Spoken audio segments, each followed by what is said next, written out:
The Genius Files, Mission Unstoppable, written by Dan Gutman. Welcome back, warrior friends. We're ready for chapter 16, which is titled Dad's Gone Wild. Coke and Pepsi leaned over the message, staring at it as if the words might change if they looked at them hard enough. "What is it with this house on the rock?" Coke whispered. "I don't know," his sister replied. "But we have to figure it out. Somebody wants us to be there on our birthday." "And don't forget, we need to get to the ball of twine too," Coke noted. "We promised Bones." With so much on their minds, the twins went back to bed, but only slept poorly. They were groggy when their father woke up early. He seemed anxious to check out of the campground and to get onto the road. Northern Utah didn't look that much different from the eastern part of Nevada. Hot, flat, and dry. There wasn't a whole lot to look at least not along I-80. It was going to be one of those staring out the windows kind of days. But after a few miles, a sign appeared. Bonneville Salt Flat State Park. Dr. McDonald veered off the highway at exit 4. "Ben, what are you doing?" Mrs. McDonald asked. "You'll see." He drove a few miles into the state park without saying a word to anybody. Mrs. McDonald and the twins shot each other nervous glances. It wasn't like Dr. Benjamin McDonald to do impulsive and spontaneous things. He was a planner. He liked schedules and lists. "This is a state park?" Pepsi asked, looking at the scenery. "It doesn't look like any state park I've ever seen." "Yeah. What is so great about this place, Dad?" Coke asked.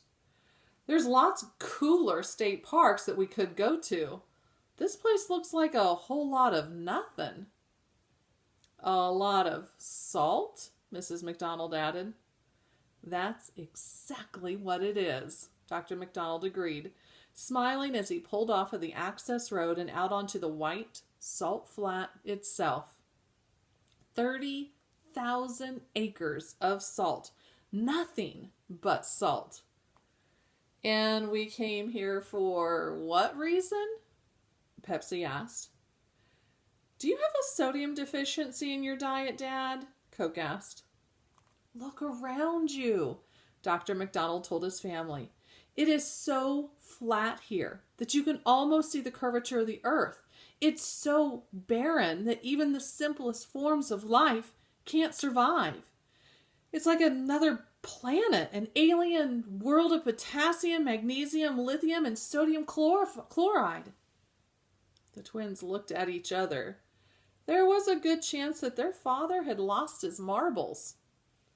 "Thousands of years ago," he continued, "Lake Bonneville covered a third of what is now Utah. When the lake evaporated, the salt and minerals were left on the bottom, and over time, that surface became flat and hard." "Okay, so can we go now?" Pepsi said, shielding her eyes from the blinding sun that reflected off the salt flat. "It's probably 100 degrees. If the RV breaks down, we could die out here." "Yeah, this place is kind of lame, Dad," said Coke. "But this place is for me," Dr. McDonald said dreamily. "You get to go to your yo-yo museums and your Pez museums. You get to go to your giant ball of twine and all those other goofball places that Mom wants to visit. But the Bonneville Salt Flat is the place I have always wanted to see ever since I was a little boy." "Why, Ben?" Mrs. McDonald asked. "What's here? Is this some sort of midlife crisis?" "Yes, it is," Dr. McDonald said. "Do you guys know what the Bonneville Salt Flat is famous for?" "I do," Coke replied.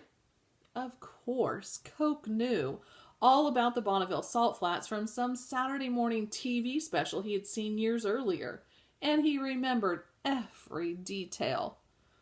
It turns out that back in 1914, a daredevil named Teddy Tesloff brought out an early car called the Blitzen Benz to the Bonneville Salt Flats, and he drove at 141.73 miles per hour, the world record at the time. And ever since then, car buffs from all over the world have come to the Salt Flats to see how fast they could drive. Now, over the years, they bumped the world land speed record up to 300 miles per hour, then 400 miles per hour, and eventually passed 600 miles per hour. When I was a kid, Dr. McDonald told his family, this guy named Craig Breedlove brought out a jet-powered car, and he broke the 600 mile per hour barrier. I can still remember the name of his car. It was called the Spirit of America. And ever since then, I have wanted to come to Bonneville. I don't understand, Ben, Mrs. McDonald said, patting his shoulder. So we're going to watch a car race? No, he replied. Same sentence, but take out watch A. We're going to race? Pepsi said, alarmed. That's right, Dr. McDonald said. He had this devilish gleam in his eyes, and he gripped the steering wheel tightly. Are you out of your mind, Ben? His wife asked. We're going to see how fast this baby can go, Dr. McDonald said calmly. Yeah, let's do it, Dad, urged Coke. This is insanity, Pepsi said.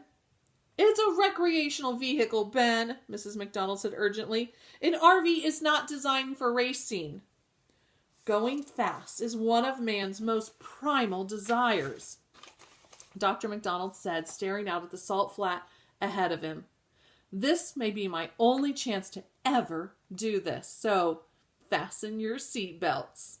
And with that, he hit the gas pedal. The wheels spun at first on the salt, but soon they got a grip and the RV lurched forward. They were all slammed back into their seats. Ben, you're going to damage the RV, Mrs. McDonald yelled. It's okay, he shouted back. It's a rental. After a sluggish start, the RV started to pick up power. 50, 60, 70 miles per hour. With nothing ahead of them for miles and miles.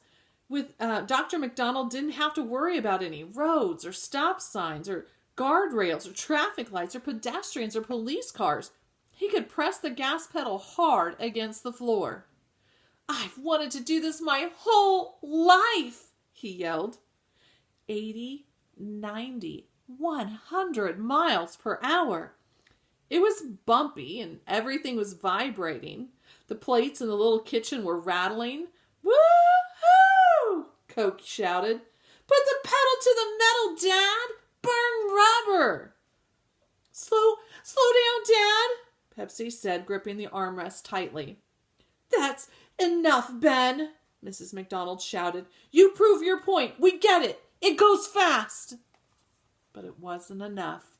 The RV was still accelerating as the speedometer needle passed the 110 mile per hour mark. That's when Coke saw something in front of them. It was just a dot on the horizon at first, but as they got closer, it appeared to be a person. No, it was two people. They were waving their hands frantically. Somebody's out there, Dad, Pepsi hollered, pointing. Hit the brakes, ordered Mrs. McDonald. Steer around him, shouted Coke. Dr. McDonald took both suggestions, which sent the RV into a long skid and nearly caused it to flip over. Some of the cabinet doors flew open and pots and pans came flying out and rattled against the floor. Two people on the salt flat dove out of the way. The RV came within inches of mowing them down. That was cool, Dad, Coke shouted when the RV had screeched to a halt. They all took a deep breath and then unfastened their seatbelts, and they jumped out to see who was crazy enough to be running around in the middle of the Bonneville Salt Flats without a car. The two people were lying on the ground. One was a man and the other was a woman. Their clothes were ripped and ragged. It took a moment, but once the twins got a good look at their faces, they realized they had seen these people before. It was Bones and Maya. "What are you doing out here?" Pepsi hollered. "Water! Water!" they begged. Bones and Maya could barely speak. Their throats were too dry and sore, and they were barely alive. "Do you know these people?" Mrs. McDonald asked Pepsi.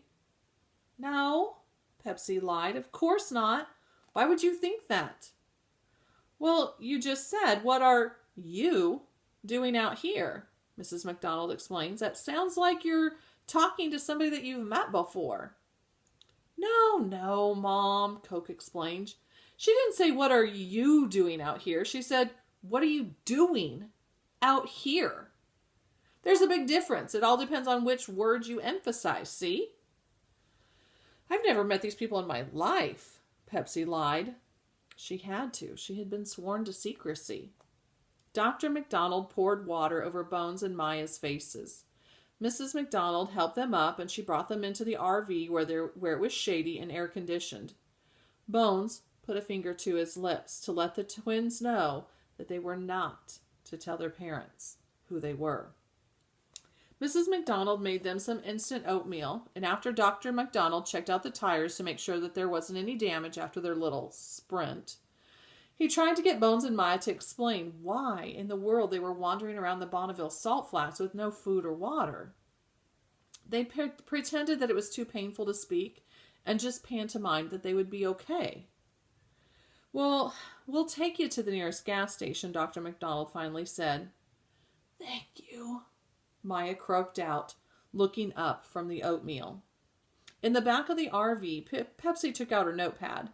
She made a big question mark on it and handed it to Bones for him to write a reply. "She tried to kill us," he wrote back. "Who?" "Higgins." "My health teacher? She's alive?" asked Pepsi. "Yes. Kidnapped us. Drove us out there. Left us to die." "You okay?" Pepsi asked. "Don't worry. Meet you at Ball of Twine. Go there. Important." Dr. McDonald pulled into a gas station and insisted on giving them $20 to Bones and Maya before they got out of the RV. They thanked him repeatedly and wrote down his address so they could repay him the money when they could. As the RV pulled away, Coke and Pepsi waved to Bones and Maya out the back window, and they wondered how they would ever get to Kansas. After that morning's excitement, the rest of the day seemed to go by in a blur. They passed the southern part of the Great Salt Lake, which is the largest salt lake in the Western Hemisphere. It's 3 to 5 times as salty as the ocean. Just about anybody could float in it. "I think it's impossible to drown in there," Pepsi wondered out loud. "Sure," Coke replied, "if somebody holds your head under the water long enough." Legend had it that there was a monster at the Great Salt Lake with the body of a crocodile and a horse head. Mrs. McDonald said she would like to take a look and write about it for her Amazing But True. But everybody agreed that they had had enough salt for one day, and they decided to press on. I'll stop there for today. We'll finish the rest of this chapter next time. So join me for the end of Dad's Gone Wild.